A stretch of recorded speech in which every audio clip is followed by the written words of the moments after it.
mistakes. We purchased a property thinking that I know everything because I came from Australia and I've been a landlord for 5 years. So I know everything about rent and tenants and how to manage things. And I just took all of those assumptions straight into the Japanese landscape, as a lot of our customers tend to do if we don't help them not do it. And made a bunch of mistakes, like immediately raised the rent on a couple of tenants whose lease were expiring without even checking what comparable rents are and without figuring out that they'll immediately move out because there's very many cheaper properties to be had. Purchasing a property on behalf of a customer without dotting enough of the I's and crossing enough of the T's, not recognizing that the property was actually misrepresented in a couple of cases, either by the selling agent or by our own research staff's just plain errors. But you learn from all of these, right? Like now we know how to deal with tenancies in Japan. Now we know how to properly research and double check details in listings and so forth. They've all come in very handy, those mistakes.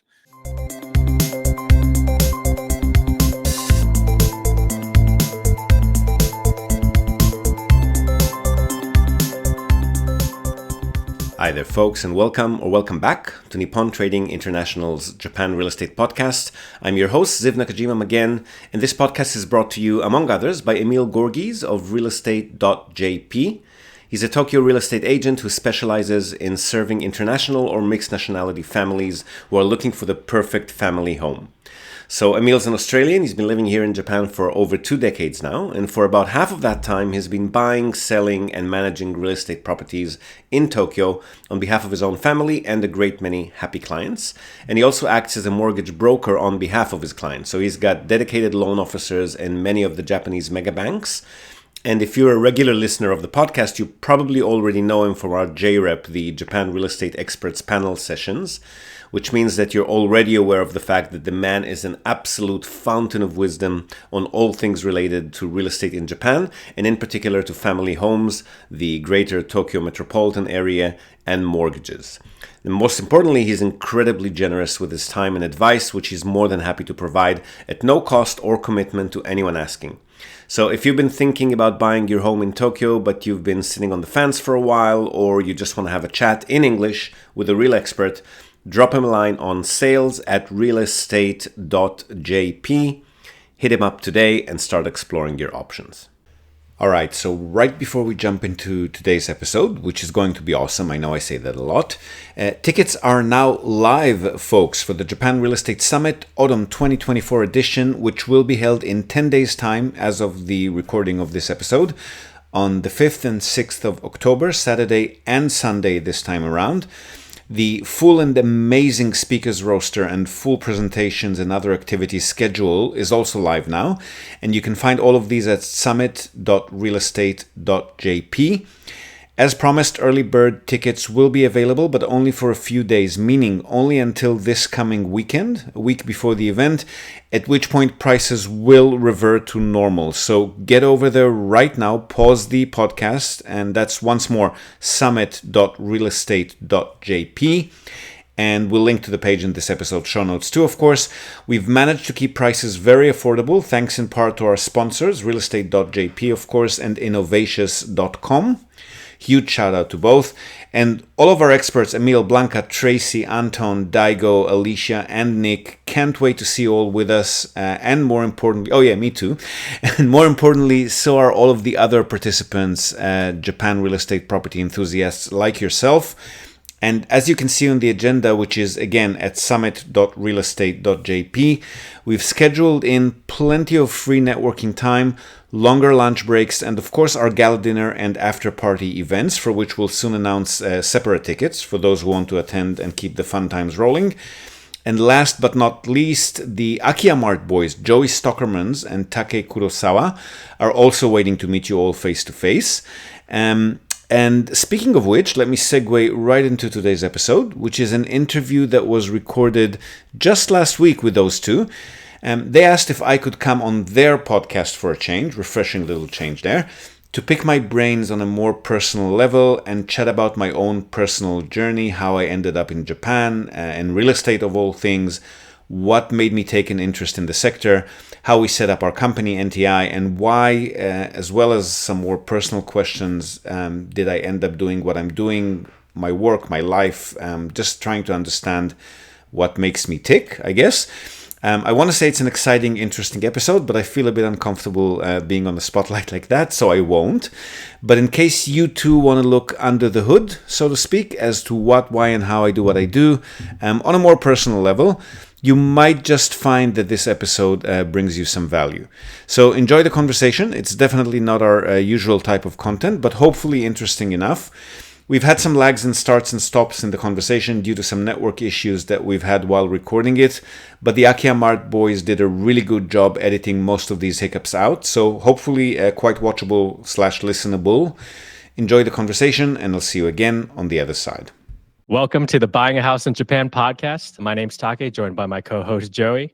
And today we have a super special guest. He's been on our podcast a couple times, probably the most requested guest we have. We have Ziv Nakajima from Nippon Tradings International. Ziv, how are you doing?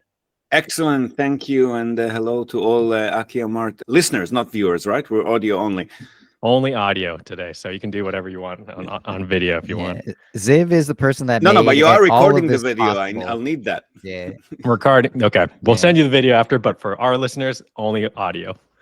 Yeah, So- I was sorry, saying Joey. Ziv is the person that made this all possible for us. He's the one that first showed us the ropes and made something that seemed super complicated, super scary, buying property in a different country, simplified it and showed us that it is possible. Ziv, thank you again, and thanks for being on the podcast with us.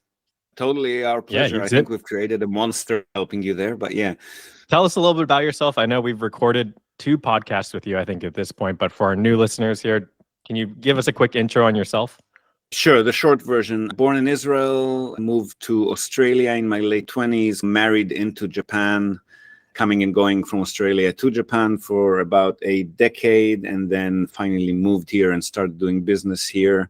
And we've been helping people for the last 12, 13 years now in purchasing, managing, and selling real estate in Japan, including, when I say management, it's also including bigger stuff like renovations and rebuilds and heavy repairs and stuff like that.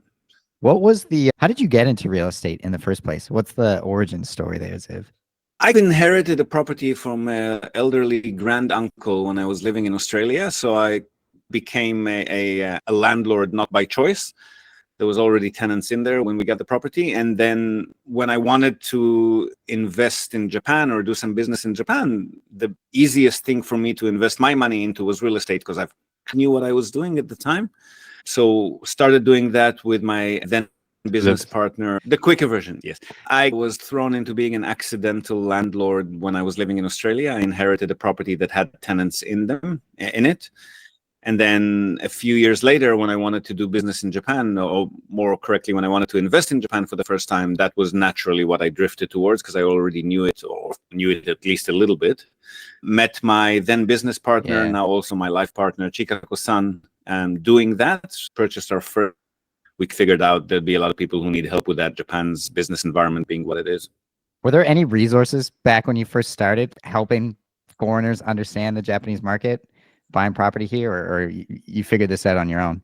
No, there were a few, but the ones that publish the best content tend to be, or the ones that do the best job, still to this day, the English-speaking ones tend to be focused on particular markets.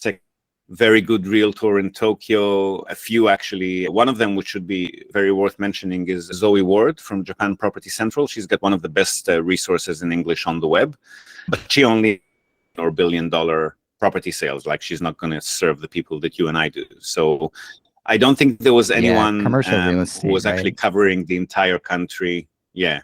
Nobody who covers the entire country at all levels of entry like we do. And to this day, there are a few people who do, but I think we're probably the longest and most well-established ones. And as some of our listeners may know, Ziv is the host of the Japan Real Estate Podcast. Ziv, that's actually, I think, how we first found out about you. I think we were in Europe and we were like looking up and I listened to one of your podcasts. So it's really what started it. I'm curious, how long has that been going for? You guys have like hundreds of episodes. That's been going since 2000. Shout out to Gary Vaynerchuk, who started talking about podcasts way before anybody else was still doing it. I think except maybe Joe Rogan. Yeah, listening, move in the same crowd, don't they? And I was listening to him, just studying how to do marketing, which I've never done before. And podcast, he successfully drummed it into my head. And people just do podcasts these days, right? Yeah. Segueing there, I'm also curious, what is the origin story of the J-Rep community or the Tracy, Emil? How did you guys get all together and how long has that been around too? Yeah, Clubhouse. So when Clubhouse came out, Emil went out there and created a Japan real estate room. He and I spoke at a presentation at one of Jason Ball's Business in Japan events back in Tokyo back in the day when people were still doing a lot of face-to-face events, coming back now. And so we were in touch. He invited me to the Clubhouse room. And then the others drifted in there when they went on to Clubhouse. Like, oh, Japan real estate room. I'll go and have a chat with people there. And that's how Tracy and Matt turned up. Tracy then introduced Blanca and Anton. Although he's a very busy beaver, we don't get him on the podcast that Awesome. much these days. Members. And speaking of face-to-face events, I know we have an exciting event coming up soon. Ziv, you want to talk a little bit about the event in a couple of weeks? Yeah, the Japan Real Estate Station now, and the venues and the timeline and the number of speakers and number of guests keep getting bigger. So this is the first time we're going to be hosting it over an entire weekend, Saturday, Sunday, 5, 6. A huge list of speakers, yourselves definitely included. So all of the member of the J-Rep crew, Emil talking about mortgages and family homes, Tracy talking about Minpaku and Yokan short-term stay licensing and management and profitability. Blanca Kobayashi talking about commercial, like high-level renovations and rebuilds, both commercial and residential. Matt Ketchum, who was gone for a couple of years, but is now back talking about hunting Akiyas and doing Akiya projects in the Japanese countryside. Anton Warman, who's a bit of a celebrity on the internet and does amazing DIY renovations and purchasing properties and then renting them out on Airbnb. And we've got some new speakers this year. So we've got Nick Woolsey from Japan Remotely, which is a company that helps people relocate to Japan, plan their new course of life, whether it's visas, finding a place to stay, finding an office. They plan things out for people. So he's going to creative strategies to leverage your office or home rental or purchase into a business management visa. And Daigo Sato, which you guys kindly introduced us to, which is a rock star accountant who will be talking obviously about taxes and presenting case studies of how property owners can save and become a bit more cost efficient with their tax payments. And yeah, we also have breakout rooms. So while we have a presentation going in the main room, if people are more interested in a different topic, then a few of us will be doing hands-on workshops and breakout rooms in another room. And the two after. I like the double after party. That's going to be fun. Definitely. The J-Rep Summit is great. I remember just asking people. I remember I asked Anton about disposing contractor waste. So at that time, at the first summit when I attended, we had already knocked down a wall in our Beppu house, and we just had this pile of rubble sitting in the middle of our tatami room, and we didn't know how to get rid of it. And I asked Anton, and yeah, he told me how to get the right contractor bags and that kind of stuff. So even just with chatting with the people at the after party, it was super valuable. Yeah, that's the best part of the event, to be honest, is the connections that you can make, not just with the speakers to pick our brains, but with each other, right? Like the kind of business corporations and joint ventures and just networking that comes out is the best part. Yeah. Damn, I'm excited. I have missed the past two. Joey's been holding down the fort. So this will be my first Japan Real Estate Summit. I'm excited. I've heard the after parties are fun. And where do we buy tickets, or where anyone listening here, what's the best way to purchase tickets or reserve a spot? So summit.realestate.jp. That's the page on Emil's webpage, which will direct you to the ticketing page or the pre-registration page, depending on when you log in. I'm not sure when you're going to be publishing this, but discounted tickets are only going to be available for a couple more days. Maybe I should have mentioned it. If you're publishing this in a week, they'll be gone. But there are discounted tickets still available, hopefully until 20 or 21st September. And the main page is summit.realestate.jp, but yeah, I can't emphasize enough like how much this conference has really helped us network. I think we just recently are in the process of buying a Kita-Kyushu property for very cheap, and that would not have happened if Joey did not go to that first summit. So thank you for holding this, and anyone who's listening and on the fence, I'd say just do it. I think it's a lot of fun. It can't hurt networking with folks in the space. Now, here's some big news for anyone interested in Akiya, the abandoned vacant homes that are abundant all around Japan for very attractive purchase prices. Akiya Mart, our latest sponsor, is a recently founded online search and discovery tool for Japanese real estate. Its user interface will be very familiar to users of Zillow or Redfin. The platform essentially scouts the internet for property listings, translates them into English, and displays prices in US dollars, all in one place and with a dynamic map interface that makes browsing, finding, and shortlisting your favorite properties a piece of cake. Which any of you who have been struggling with the dozens, if not hundreds, of Japanese property websites that are available online and their very clunky interface will probably find a real blessing. They've got already over 500,000 listings on the platform, and the database is expanding daily. Ranging from abandoned rural homes to luxury urban properties, Akiya Mart makes it easy to find your dream home in Japan, regardless of your budget. Now, while the platform is essentially free for use, here's an exclusive offer for listeners of the podcast. You can use the promo code NTI to receive $5 off Akiya Mart Pro. The subscription will unlock a bunch of very attractive features for you, including unrestricted access to the entire nationwide property database and a whole range of filters, which will help power charge your search for that elusive perfect home and make it even easier.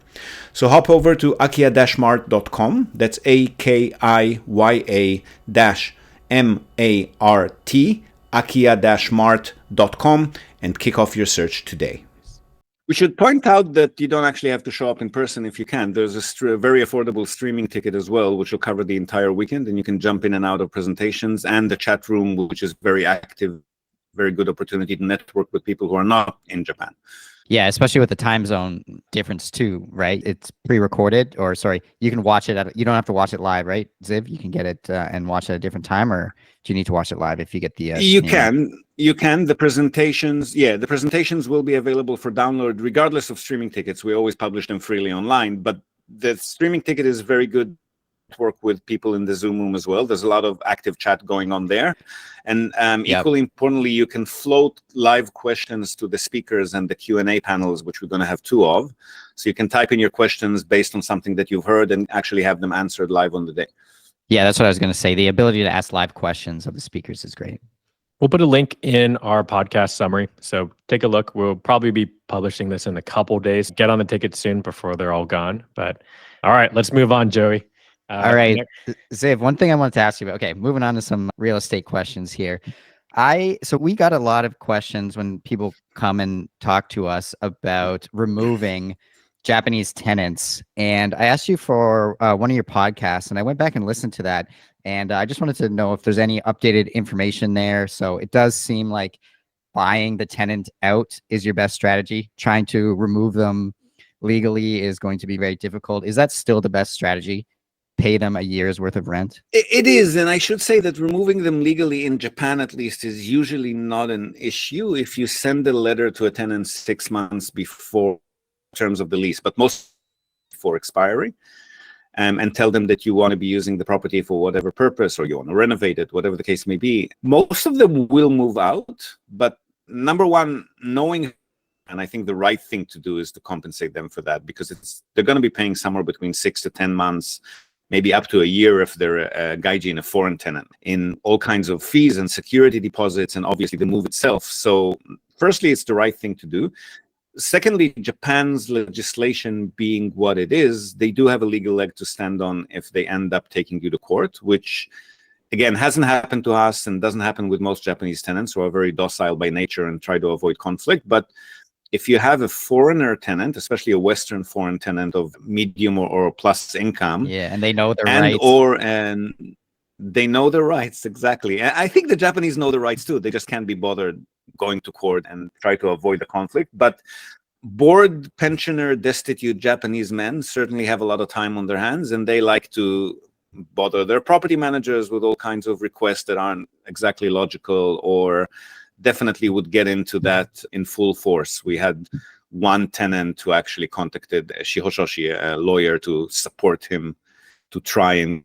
So just to make sure I understand, so for people that don't understand, moving costs in Japan are quite expensive. When you do move to a new apartment or whatever, there's a lot of costs involved. You need to pay so much security deposit, so many months rent up front, and then there's the cost of the relocation itself. And you're suggesting offer to pay the tenant, offer to cover that for the tenant as the bare minimum here, to not be such a jerk landlord, and very likely accept that offer. Yes, that's in case if we're talking about a single door. In other cases, for example, if you own a small building, let's say 4 to 8 to 12 units, and you want to get a bit more creative with it and convert it to, say, medium or short-term stays, or you want to let your friends and family stay in the units, what we recommend to do in these cases is put some notices around the building saying that we are now allowing short-term rentals and that please forgive the disturbances as tourists will be coming in and out at all hours of the night. That will usually suffice to get at least a few of your tenants not to renew their leases. Yeah. And then when you have one or two vacancies, you actually start using the place as an actual short-term rental. That usually convinces the rest of them. Got it. And what about, sorry, so on that note of removing long-term tenants, what about rental in raising the rent over time? So what a lot of landlords in North America, there's a certain legal amount they can raise rent over time. Does that exist in Japan? And what does that look like in practice? It does exist, not in so many words. You know how in Japanese laws and contracts, things are left vague purposefully so that they'll be up to interpretation when the need arises. Same goes here. You're not allowed to raise the rent beyond reason. So the wording of the law is similar, but in reality, because salaries haven't really risen in Japan by a fraction, but nothing compared to cost of living. So as a result of that, rents haven't risen as well. So that legal point there is that, again, if a tenant, which is going to be rare, chooses to insist or take you to court, rent rise is not reasonable. And a little bit of a tangent, Ziv. I know you bought a building recently, right? How's that going? Is it done deal or you have tenants in it? That was not that recently. That was almost 2 years ago now. Settlement maybe about a year ago. Oh, geez. Yeah, no, settlement was about a year ago. I've got a very big backlog on publishing episodes on the podcast. That's probably what you're noticing. Okay. Oh. That was going quite well. That was actually 80% occupied before it was even built because it's a brand new building in a good location. So tenants apply in advance when there's a brand new building being built. And then the remaining 2 units were occupied very quickly after settlement, and they're all still in there. That was the purpose. And so did you buy the building before it was built? And how does that work? Or how would we ever do that? You just heard from someone and it was someone approached you? Buy, develop, and then sell. Or they buy a land plot, they publicize the plans that they're planning to construct there as soon as they have a buyer. And then once they secure a buyer, which was how it happened in our case, then they begin construction. Got it. Cool. Taking it direction a little bit different. Ziv, you're the OG in the space here. You've been around, you've seen kind of trends in the past few years. What are you seeing nowadays? Obviously, the Akia space is heating up. We're seeing it on our site. Any macro trends you see just anecdotally? In a long time, prices are going up, not just in big cities, but in rural areas as well. So interesting. The big cities, that's been going on for 15 years since Abe-san got into his latest stint, which was late 2012. Since then, prices have been going up in all big cities. Some of them, like Nagoya and Sapporo, fluctuate a little bit. Sometimes they go stagnant again but usually they go up as well. So yields in those big cities have been compressing steadily over time. When we started, again, 12 years ago, it was at we could get deals up to 12, even 14% net before tax. 6.5 were the center of any big city, obviously. But now rural areas are picking up in price as well. Although the people who tend to buy in rural areas, or at least our customers that tend to buy in rural areas, are still a lot of the time bargain hunters scraping the bottom of the barrel. So there are still plenty of 1,000, 3,000, 10,000 properties to be had, but they're out there. What about certain areas? Are you seeing any certain areas that seem to be favorites among your clients? Yuzawa is going through a huge revival. I don't think revival. It's like the first time that it's actually becoming popular, but very popular as is usually the case with ski resorts. Australians are the ones who tend to start the trend, and then everybody else swoops in. So in Miyoko, it's already happened, and very big resort was announced that construction is starting there. And since then, Miyoko has become quite difficult to purchase in and far less affordable. Yuzawa is probably the next one as far as ski resorts go. Kumamoto City down in southwestern Japan in Kyushu, about 2 hours south of Fukuoka where we are. TSMC, the biggest chip manufacturer in the world, has built a huge factory there that's been drawing a lot of business and population to the area. Now they've announced that they're building a second one So that transactions have picked up very significantly there. Prices have started crawling up, but not as bad as in other cities yet. So that's a very good place to hit. Otherwise, things remain mostly the same. The major 7 cities, onsen resorts, ski resorts. Have you heard any chatter about the casino, the Osaka casino? And can you hear me still okay? Yeah, sorry, there was a little bit of a lag there, but I think we're back on. Yep. I've heard chatter of it, and a lot of people are investing in picks and shovels, right? Like auxiliary services that will service the casinos when they open, but not from a real estate perspective. No, I haven't seen anything that's at least not in the lower echelons where we work. We mainly work with cash buyers, so the deals that we handle are usually limited to maybe $1 million or $2 million. So in that side of the market, I'm not seeing anything related to casino activity now. Got it. Big question here, Ziv. If we gave you $1 million US dollars cash for investment and your focus is return on investment, where would you invest? Not outside of Fukuoka. I'm assuming Ziv would say Fukuoka. How passive or hands-on do you want to be is the question. Let's say hands off, completely hands off. Just I got $1 million. I want to buy something, a building or something in an area and be pretty hands off. Where would you look at in Japan?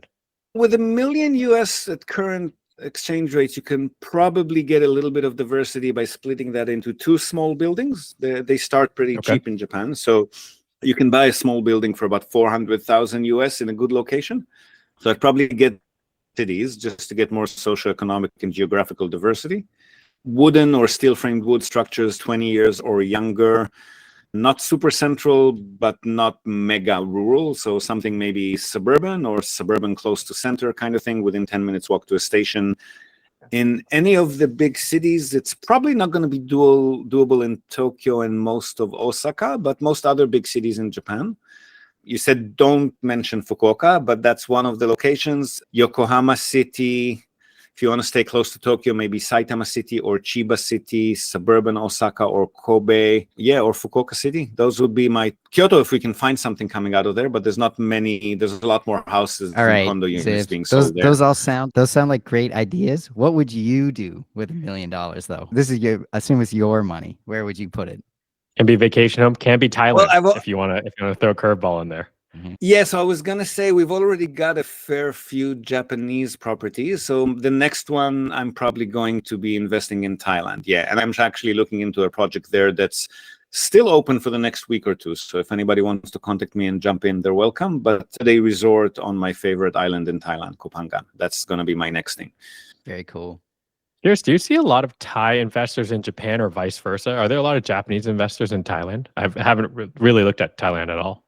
Japanese definitely invest in Thailand, mostly in Pattaya and in Bangkok, and mostly condo units, which is what most foreigners who invest in Thailand tend to go for, because you can actually own that freehold or semi-freehold as opposed to landed property. Thai investors in Japan definitely exist. We've got one native Thai customer and about 3 expats living in Thailand kind of customers. But having said that, a lot of our customers these days that were not originally living in Thailand are now telling us that they are living in Thailand. So the whole digital nomad remote work thing has turned a lot of people into Thais, even if they weren't originally. So we do get a fair few of those. And now, if you've attended any of our recent JREP Summit events in Tokyo or online, you've probably heard our sponsor, Robert Miller from Innovatious.com. He's been in web solutions here in Japan for the past 25 years, and he's also an active investor in Japanese real estate property, as well as global online property, which is his specialty and what his company Innovatious is all about. They offer a full suite of website services for entrepreneurs and small business owners, including all aspects of web design and management, backup and updates, content formatting and editing, proactive maintenance and error fixing, you name it, with a strong focus on SEO excellence, which is what gets you those hardcore top-of-the-list search engine rankings. But there is a difference. Innovatious works off a simple, all-inclusive monthly subscription model, as opposed to the typical outdated and confusing project model. So you never have to wonder how much any request for any work to be done on your website might cost. It's always $497 per month. And if that's not enough, if you've mentioned you've heard of their services on the Japan Real Estate Podcast, you'll also get 10% off this monthly price for life. Also, and equally important, if not more, you can try out Innovations for just 1 month, then switch them off, on again later if you want, and so forth. There are no minimum subscription terms. Now, if you're a small business owner, managing and growing a website is super distracting and time consuming, right? That's exactly where Innovations comes in. Robert's team takes care of all of that for you so that you can focus on what you do best. So feel free to email Rob on robert@innovations.com, and his team will conduct a full SEO and website audit on your site, reveal anything that you should address to increase your website's appeal, and provide you with an easy-to-read detailed report with your own branding so that you can make some informed decisions on your online strategy and watch your business grow as you implement it. So once more, robert@innovations.com. Drop him a line and get your website reviewed today. Okay, Ziv, here's another question. A lot of people, they get excited about the dirt cheap, bottom of the barrel, like properties, the $5,000 Aki. Usually a lot of people are misinformed when it comes to these properties, and they think they can get it for just $5,000 or even free, or have never been to Japan. Those type of clients are clearly not the right fit. Who do you think is the right fit to purchase one of those properties? What would the client profile look like to you? I would say two types of people. One is people who are aware of and can be very hands-on. So they're aware of the need to be hands-on with these properties. Because essentially when you're buying a very old, dilapidated property or a property in very bad condition for whatever reason, it would be a project. Whatever you end up doing with it, it's not going to end with that $3,000, $5,000, $10,000 that you're investing. You'll be pouring either money or time and effort, blood, sweat, and tears kind of thing, or a combination of both, which is what ends up happening in most cases, into the property. So if you've got a creative project in mind, like you're going to set up a hospitality property there, or a restaurant or a shop or something that kind of feeds into the community, like a permaculture farm or something of that sort, and you're aware of what it takes, a lot better if you've done it before, and you know that you'll need to promote and market not just the property itself, but the entire rural area that's people and fun and interesting to come to that area as well. That's one type of customer, and they tend to do well because they know what they're getting into. And the other type are developers who are, again, aware that they're buying things strictly for the value of the land. They're going to keep maybe the bare essentials of whatever structures were there, but in most cases, they'll totally demolish and rebuild. And they have the plan is to buy something very cheaply and then add value to it by construction of something a bit more massive, right? So you can buy large plots of land in the Japanese countryside, forget about the shack that was built there, tear that down, turn it into, again, ski resort, onsen resort, corporate retreat out in the mountains. But those are projects that take a lot more money than the purchase of the land. Understood. Ziv, I remember you also used to, maybe you still deal with this, is like buying and selling businesses. Are you still in that space? And do you help foreigners? Let's say I want to own a matsuya or something in Fukuoka. Is that something you've done in the past? Or maybe this is a Nippon Bridge question? It is a Nippon Bridge question, and yes, we do it. So we're currently helping one person do exactly that. He's still in the research phase. He's looked at a few businesses. Now he's focusing down on a cosmetics. One of the then expanding with exporting overseas. We have people looking at restaurants and cafes, but no one that's pulled the trigger yet. It's a similar question to who should be investing in those. It should be people with at least the required mental bandwidth to be running a business, because whatever you'll be buying, it's not going to be passive. You're running a business, even if somebody runs it remotely for you. There are a lot of bottom line decisions to be made on a very regular basis. Understood. Yeah. One of my, in another world dreams, man, I would love to have a matsuya chain, and just, I love matsuya. Like a franchise. Yeah. It's so optimized and so efficient. And I'm just like, wow, this is such a crazy business model. And I don't understand how they keep things so cheap. You don't want to know how. I don't want to know. Yeah, let's not talk about that. All right, Ziv, we're going to transition into some spicier questions. These are more personal for you. I think we have a couple podcasts on real estate, and I think those trends you've mentioned have been really helpful, but we want to get to know you a little bit better here.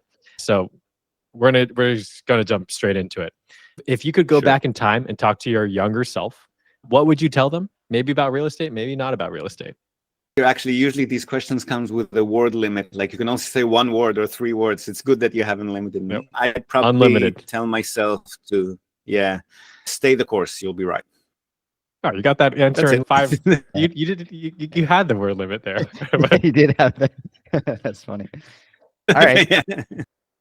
It's mostly up, right? As a teenager or a 20-something-year-old, you think that you might be doing okay, but there's all these anxieties and people around you are doing totally different things, and you're worried if you know what you're feeling and what you're going through and how you're navigating your way through the world is gonna be all right in the future. So I'd maybe add that you can't even imagine the places you'll end up. So don't even worry about anxiety, is that a word? About the future too much.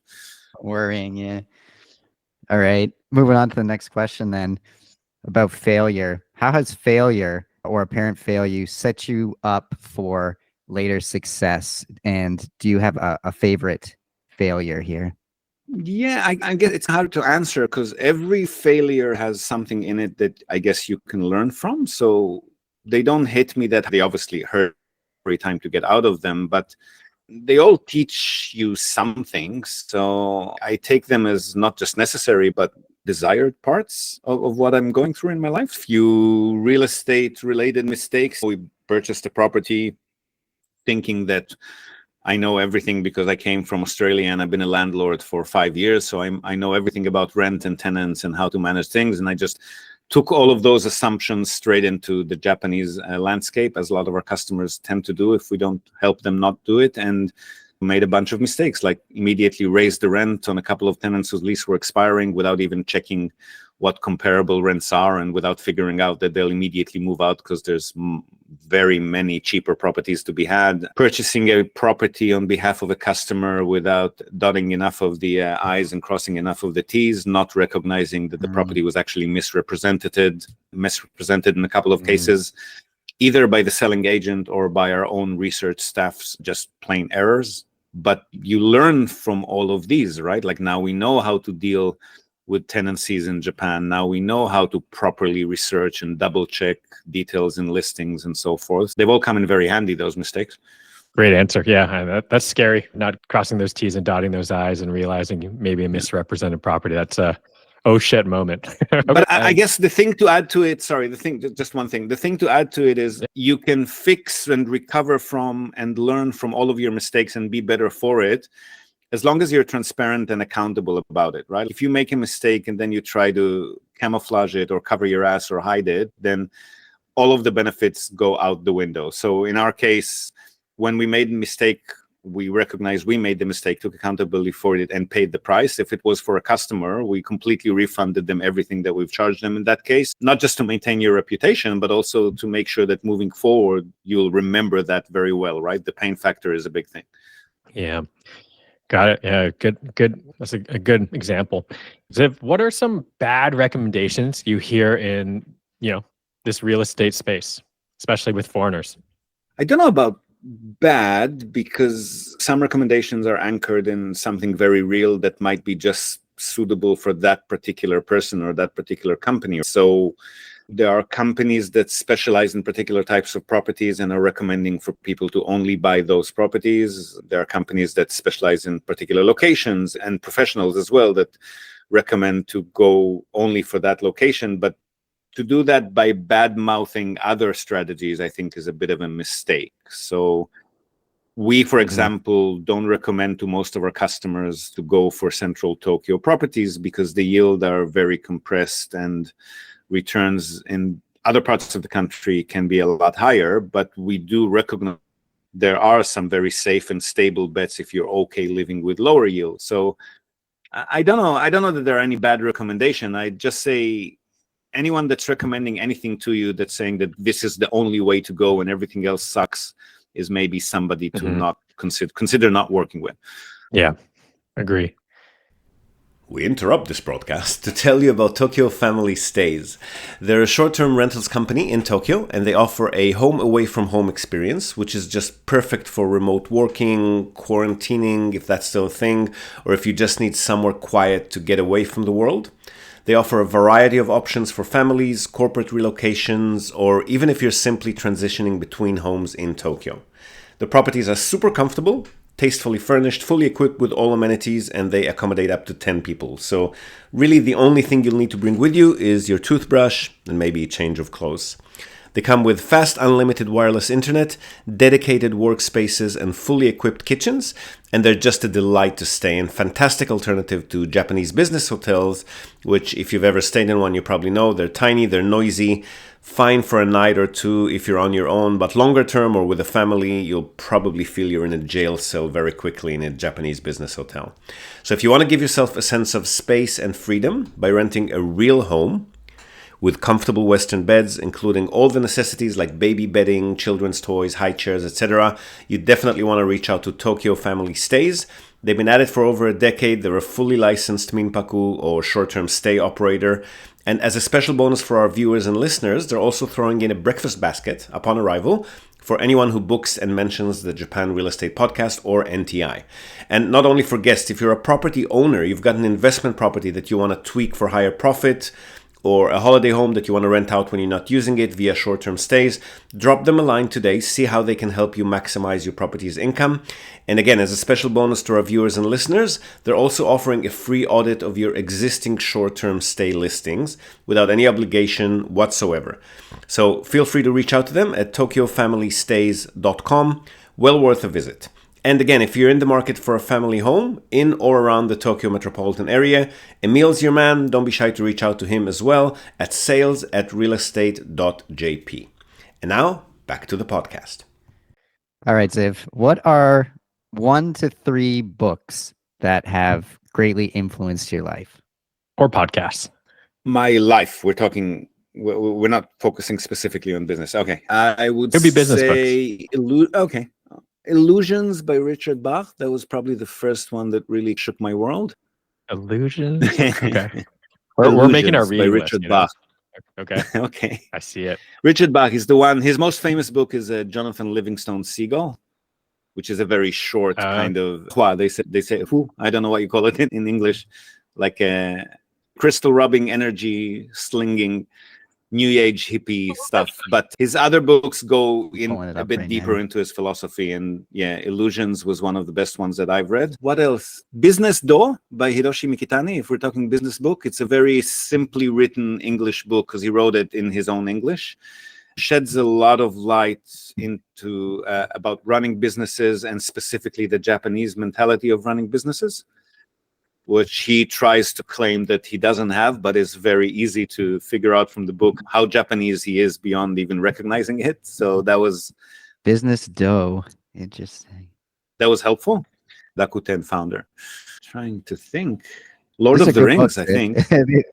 Lord of the Rings. Lord of the Rings. Right. Just for the way it was written. Obviously, I read it because I was a fantasy geek all throughout my childhood, but the way that man writes just put writers on a pedestal for me, something to aspire to. Cool.